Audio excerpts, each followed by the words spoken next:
My name's Jill Rowe, and in this episode of The Different Podcast, I talk with Steve Chalke about finding our way in uncertainty.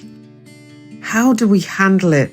How do we find a way of living with and within ambiguity?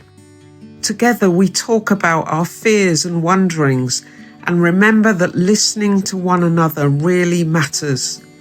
Holding on to those around us brings us strength and courage, especially because things don't always work out.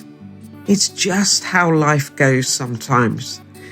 But the invitation of uncertainty is to lean into our individual and shared courage and maybe, however small that might feel, hold on as we move through what feels untethered. What a fantastic and tender conversation. Steve, we're back. We are back. And we got a theme. I know. I can't even say the blooming theme right. The necessity of uncertainty. Uncertainty. I quite like that as a title. Yeah, the necessity of uncertainty, which is everywhere. I've just spent some of the weekend with some of my grandchildren. Yes. Now, I don't know. I don't know if uncertainty is a necessity, but it's a reality with them and their age. Some cracking good moments. There's a lot of cracking good moments, a lot of unexpected moments, like the moment, one of your grandchildren is sick everywhere and you just got yourself, et cetera, et cetera. They're great, but you got to live with uncertainty, haven't you? Yeah, I mean, it's... The only certainty is they stayed over the night and they wake me up halfway through the night. It seems to me see you. To watch something on the telly, and then you sit there watching. It was called Sheriff Labrador. Have you heard of Sheriff Labrador? Is that from Paw Patrol? No, that's no. It's a kind of new thing. Sheriff Labrador. Yeah. It was a really interesting cartoon. We watched several episodes, but there was a great outcome of it. I mean, there is normally, isn't an there? Uncertainty, because it said at the end, Sheriff Labrador said, every child should know their address and their parents' phone number. Well, there you go. And I discovered that was not true of our grandchildren. But they do now. That's good, isn't it? It's really good. Know where they live. It's not quite like when I was little watching Top Cat. No. Officer Dibble. Top Cat, yeah. I love that. Yeah, it's all good stuff. But it's great. But no particular purpose except to entertain you. Whereas now, Sheriff Labrador, it's not just about fun, it's about the phone outcomes. Numbers and that was a bit of uncertainty. Yeah. So uncertainty is very much a feature of life. Every day. Every day. Like, you can make the finest plans in the world and the likelihood of everything going as it should. Like I just travelled back from Hull and the journey was meant to take, I think it was 4 hours. When it was nearing 6, just because, so stuff just happens. But there have been some situations quite recently, Steve, where I've been in rooms with people and the desperation of people for certainty is really tangible. Like they want a really neat, straight answer.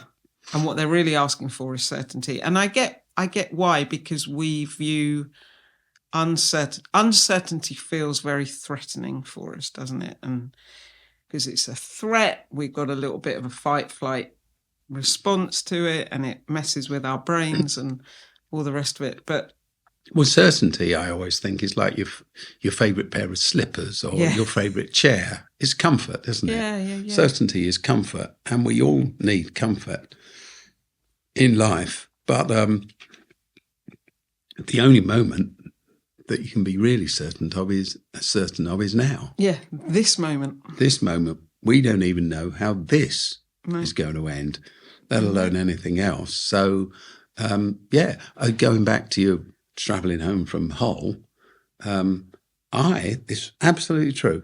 And every single long distance train journey I've done since the beginning of November, The train, every single one, has either been cancelled or hours and hours late.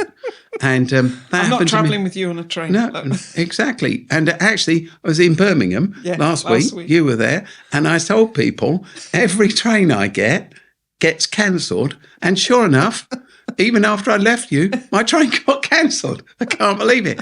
And then I went on the most trundly train from Birmingham to London, from Moore Street Station, because they direct. We had to work there. And it stopped at endless stations and places never heard of.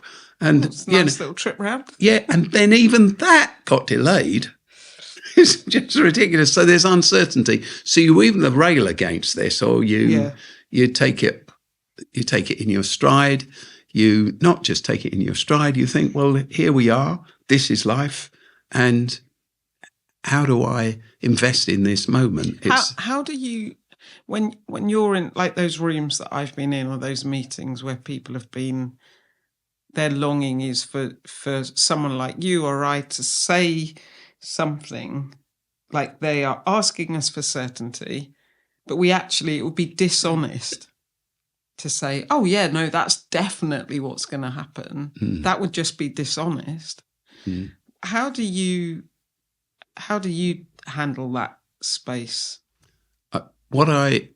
With people? Yeah, what I tend to do is, well, on my best days, I think, what I understand is that others need guiding through. Just because it makes sense in my head that we're in this place of ambiguity, it doesn't make sense to them. So we all need to vocalise that, and everybody needs to get the opportunity to talk out their fears and their worries and their questions and what ifs, etc., etc. So on my best days, I'm good at listening to that and inviting all of that out. On my worst days, I'm not at all. It just drives me around the place. Truly impatient. Truly impatient. And I must be careful not to do this. I kind of think, everything about Oasis, the organisation we both work for, is built on uncertainty. It's built on ambiguity. The very room we're in now. Absolutely. This studio, I did a deal. As you probably know, I think I'm told it's still around. I did a deal to buy this building from the people that owned it on the back of a paper, paper napkin in a hotel, because they were a business company, a big corporate. But I knew that you could write a deal if you both signed it. You write it on any piece of paper. You don't have to get an expensive lawyer, And we wrote it. And I think it might be Joy Madeira, who works for Oasis too. Somebody still has this paper napkin. And so we did this deal. And of course, you can understand that didn't particularly go down well with, their boards of trustees and things like that. And their job is... napkin. And what a stupid deal in the first place, and what risk this all is. But here we are. We're in a secondary school in London, and it became the secondary school of the year, and everybody celebrates it. But the deal that made this possible was done on a paper napkin a long time ago. Do you know what I was just thinking as well? I think we're actually sat in the room now, which at one point was, because it was configured differently, wasn't it? I think the sheep were here. Do you remember? Oh, yeah. When we were starting the farm and we actually had the animals in the building. Yeah, we started a farm in Waterloo, but we didn't actually have any land. So there you go. There's ambiguity for you. I know. Yeah, we had 2 or 3 sheep. We did. But we kept them in the building and we looked after them very well. Very well. And it was therapeutic for kids. Yeah. But we had to have an indoor farm. Yeah, because we didn't have the ability to have an outdoor farm. No. Until we got an outdoor farm. But then we got an outdoor farm, and that went very well. And now that's the thing, right? And we just got a much bigger outdoor farm. Yeah. In fact, we've got several farms now. And that's how it all works. So you go in the uncertainty you're building. So what you do is you you personally acknowledge, Steve, that other people may not be in the same place as you. That's your first. Yes, I do, and I understand it, and I understand that because I'm old, I've lived through lots of ambiguity, and you, it's like, I don't know, wild water swimming or something. You get used to diving into the cold, or you get used to your feet can't touch the ground, So you get used to ambiguity, never totally, and you can be overwhelmed by it if there's too much of it going on in your life. But I do know that our ability to make progress, everybody's, me as an individual, us, whoever, our ability to make progress, the lid on the amount of progress we can make is the lid on the amount of ambiguity we can deal with. Yeah. The more ambiguity you can cope with, the more opportunity you can grasp. The less ambiguity you can deal with, the more shut into the envelope you are, into the box you are. And, I've seen that play out endless times in my life. And it's a timing thing, isn't it? What do they say? Who is it they say about this? It's I forget which group of people it is. It's probably good. I can't remember. It's a particular group. Well, I can't remember. But they say the great thing about these people is they've never missed the opportunity to miss the opportunity. So there's a moment as well. Yeah.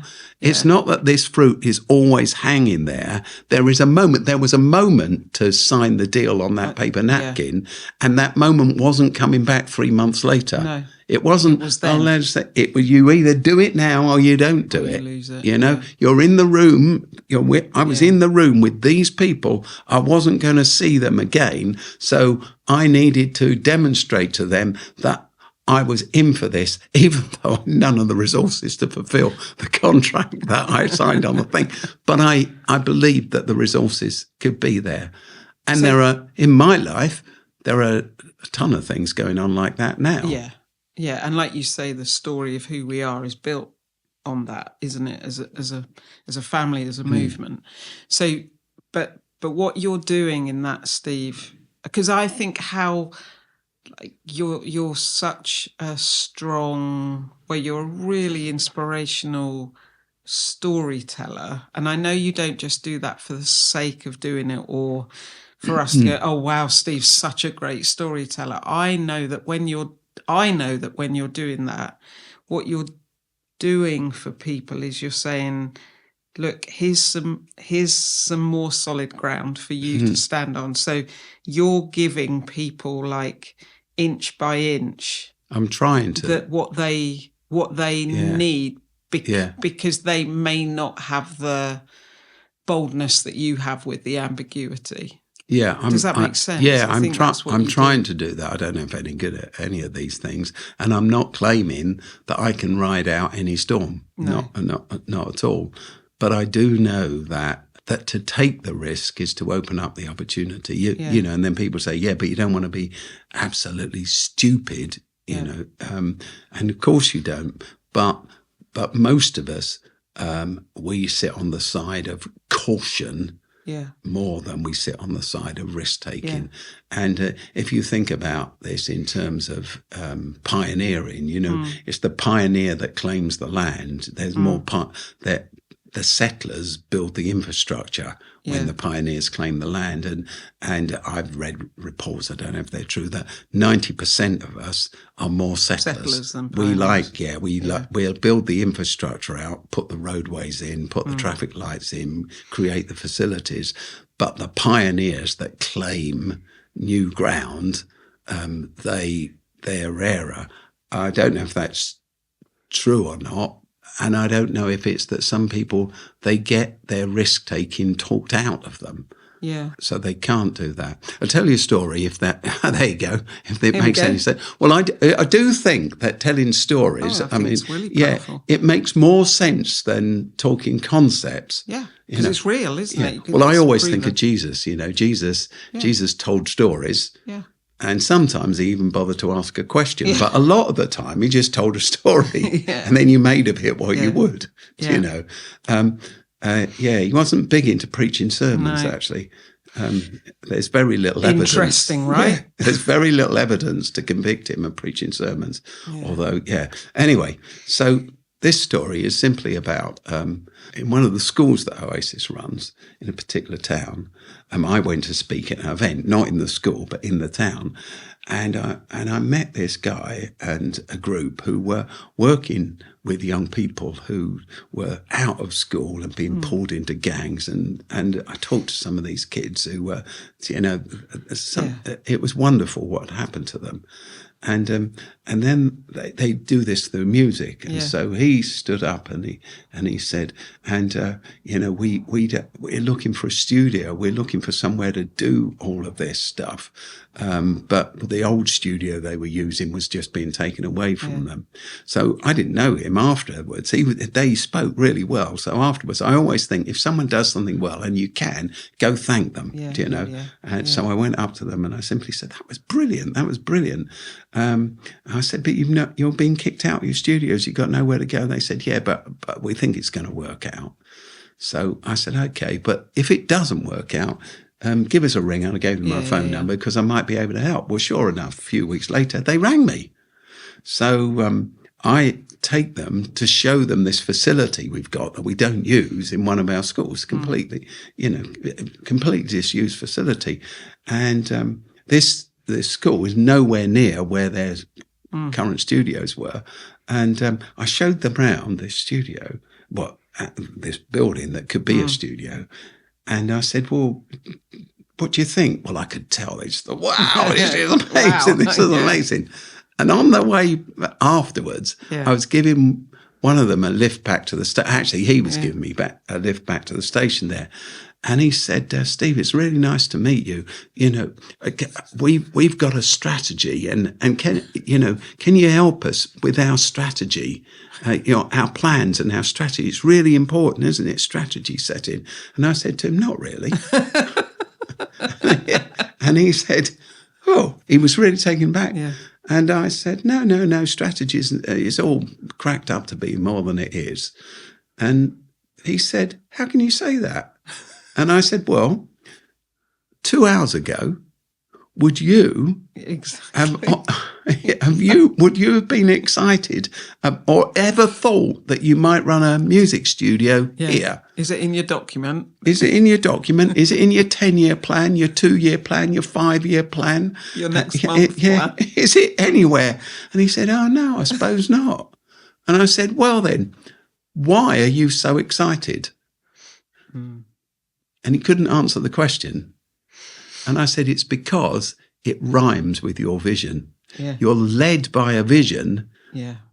The strategy is just the circumstances. And I said, because you're led by your vision, now you're going to try to make it work in this particular place with us. If after 3 months or 2 months you come to the conclusion that it just doesn't work, you're going to abandon it. Why? Yeah. Because it doesn't fit your vision or it's not doable. Yeah. But right now you're thinking, this fits with our vision. So be guided by a vision, not by a strategy, which is just the schedule for trying to work out whether you can complete a bit of your vision in this place or not. You're living with uncertainty. You're living with uncertainty. Back to the people in the room that you're having to help where they're feeling wobbly because there's ambiguity or uncertainty, something's happening and they're like, yeah, but what about this and what about that? Do you ever feel tempted to kind of exaggerate some sense of certainty for them? So like it's almost be dishonest. Because that's so, I just like, it's something that I know I have to be really like you can't be dishonest with people just to make them feel safer. Better and safer. Actually, for me, it's about saying, look, this is the vision, this is where, and we're going to go together. Yes, I think what I sometimes do, I think that is a danger. You're quite right. That's a kind of, I feel corrected. Oh gosh, that wasn't the intent. No, because I sometimes feel that I try to, it'll be okay. And of course, it might not be okay. Yeah. That's the point. It's not that if you step into ambiguity, it always works out fine. That's not... You step into ambiguity and sometimes it falls apart. Yeah. Because that's what life does. And what I sometimes do, but I should do this.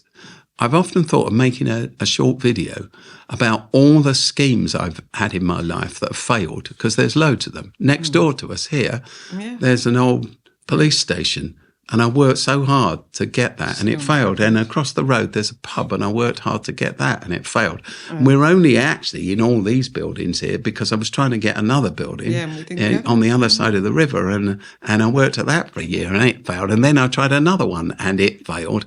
And there's a whole book in there. Yeah, there've been schools and houses and projects I've tried to get. People's Gap Year program. Yeah, exactly. And then I had this huge project I worked on called Bondfire. Oh, yeah. Do you remember? For the millennium. Yeah, for the millennium. About we could burn the bonds and and I got to talking to banks and all. And then it all kind of flopped, and they're building projects that fallen through, etc., etc. So ambiguity really is ambiguity, and you don't know what's going to come through. Yeah. It reminds me of that. Probably everybody's heard this, but they say it was Jack Nicklaus, the golfer, that first said this. But I've heard it from so many people. But anyway, there's a story about Jack Nicklaus. He's putting, but he's practicing and he's putting balls, ball after ball after ball, and somebody wanders by and they say, "Wow, blimey, you're lucky, aren't you? You're really lucky. You're just potting ball after ball." And Jack Nicklaus simply said, "Well, I find the more I practice, the luckier I get." Yeah. And it is that, you get used to. I do think that what changes is you get more used to ambiguity, so you can live with higher levels of unknowingness. Yeah. Because you've practiced it, like wild water swimming, back to that. Yeah. You get better at it. And by the way, I do not do it. But I know that if I started, it would get easier as you go along. Yeah. And living with ambiguity gets easier as you do it. Yeah. But it never gets to be certainty. No. And I think this... Like I think as well about how do we grow? Say we're if we can develop that kind of relationship with greyness or ambiguity, the uncertainty. For me, there's something about if I can do that, then actually it helps me hold on to being someone who's humble and to try and be a humble person, because it reminds me every single time that, well, I don't know the answer. I can't control the situation. So there's actually something really healthy about having a good relationship with ambiguity, in that it helps you to be humble, it helps you to be curious, it helps you to stay brave. Doesn't it? Yeah, it keeps your feet on the ground, doesn't it? So what I do, I think we talked about this at the beginning of the new year. I write a list always of, but they're not New Year's resolutions. They're your goals. They're related to projects I'm in. Yeah. I'm going to do this, that, and that. Whatever it is, and. It's a strange thing. Every end of the year, I look at all the things I was going to do. Some of them I achieve on a good year. Some of them I don't achieve on a really bad year. I might achieve none of them. And then there's a load of other things that happen, which are great, that weren't on the list at all, which just goes to show that sometimes when a thing you're planning on falls apart, something else emerges out of it. And that it's an extraordinary journey you go on, isn't it? You do not know the way ahead. Yeah.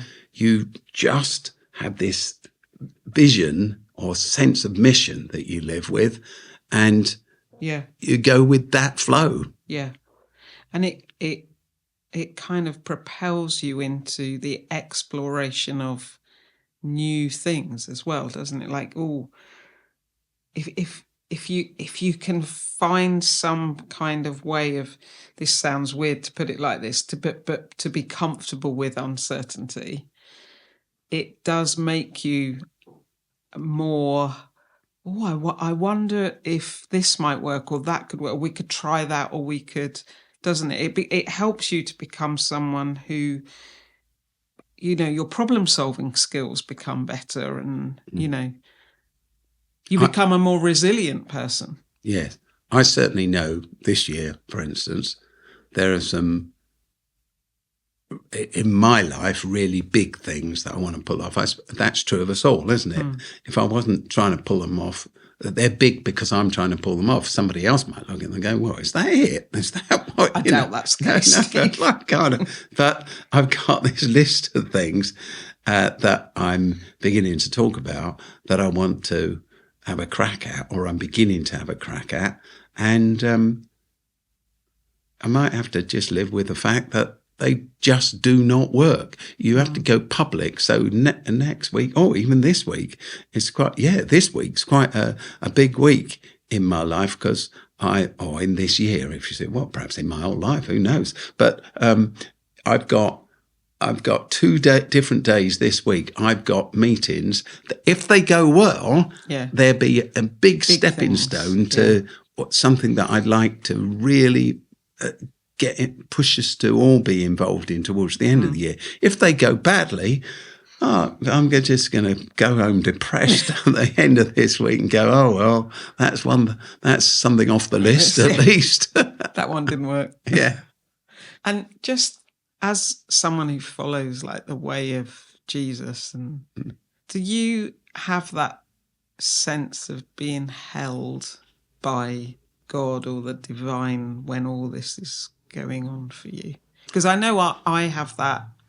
It sounds weird to say it, but I just have this kind of, literally like this feeling of, it's okay, you're not on your own.